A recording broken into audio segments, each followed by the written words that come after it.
Hi అండి, నా పేరు రిషి కుమార్. నేను ఇలా ఆంధ్రప్రదేశ్ నుంచి వచ్చాను. యాక్చువల్గా నేను ఒక మనీ ఫుడ్ సైకాలజీ అనే నాగరాజ్ గారు ఒక స్టార్ట్ చేశారని చెప్పి నా ఫ్రెండ్ నాకు చెప్తుంటూ ఒకసారి ట్రై చేద్దామని వచ్చాను. బట్ యాక్చువల్గా ఆయన చెప్పినప్పుడు అయితే నా నిజ జీవితంలో ఇదే జరిగింది అని ఒక ఇంపాక్ట్ నాకు అనిపించింది. నాగరాజ్ గారి సెషన్ వల్ల నాకు ఏమైనా కొన్ని లైఫ్లో మంచి ఇంపాక్ట్ తగిలింది. నాకు ఎలా అంటే దీన్ని యూజ్ చేసుకుని దీన్ని ఇలా చేయొచ్చు, లేకపోతే ఈ మనీ ఇష్యూ సార్ట్అవుట్ ఇలా చేసుకోవచ్చు, లేదా సమ్ బిజినెస్ని ఇలా చేసుకోవాల్సిన దాన్ని ఇంకొద్ది ఇంప్లిమెంట్ అంటే ఆయన చెప్పిన చిన్న చిన్న ఫార్ములాస్ మన లైఫ్లో ఉండేవే కానీ మనం ఆలోచించాం దాని గురించి. బట్ అంతలా ఆయన ఇచ్చిన చిన్న చిన్న ఫార్ములాస్ వల్ల నేనైతే చాలా హ్యాపీగా ఫీల్ అయ్యాను ఈ సెషన్కి రావడం వల్ల. ఒకరోజు ఒక జాలరమ్మాయి చేపలు అమ్మేందుకు పట్నం వచ్చింది. చేపలన్నీ అమ్మే సమయానికి చీకటి పడింది. తిరిగి గ్రామానికి వెళ్ళాలి అని అంటే కష్టంగా మారుతోందని అక్కడే తన స్నేహితురాలు సహాయం కోరింది. ఆ స్నేహితురాలు ఒక పూల వ్యాపారి.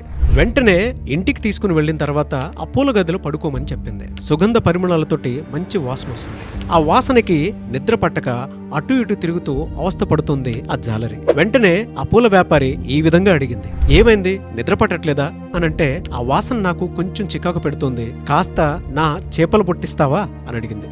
చేపలు పొట్టివ్వగానే దాని మీద కొంచెం నీళ్లు చల్లి ఆ వాసనతో ముక్కు దగ్గర పెట్టుకుని ఆ రోజు రాత్రంతా గాఢ నిద్రలోకి జారిపోయింది. ఇదే కథ నేను మీకు ఇంకోలా చెప్తాను.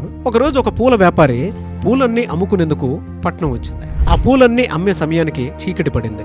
తిరిగి గ్రామానికి వెళ్ళాలి అని అంటే కష్టంగా మారుతోందని అక్కడే తన స్నేహితురాలు సహాయం కోరింది. ఆ స్నేహితురాలు చేపలు అమ్ముకునేటువంటి వ్యాపారి. తన ఇంటికి తీసుకుని వెళ్ళిన తర్వాత ఈ పూల వ్యాపారికి ఆ వాసనతోటి నిద్ర పట్టక అటు ఇటు తిరుగుతూ అవస్థ పడుతుంది. అదంతా గమనించినటువంటి ఆ జాలరి, ఏమైంది, నిద్ర పట్టట్లేదానంటే, ఈ వాసనకి నాకు కొంచెం చికాకు పెట్టేలా ఉంది, నిద్ర పట్టట్లేదు, కాస్త నా పూల బొట్టిస్తావా అని అడిగింది.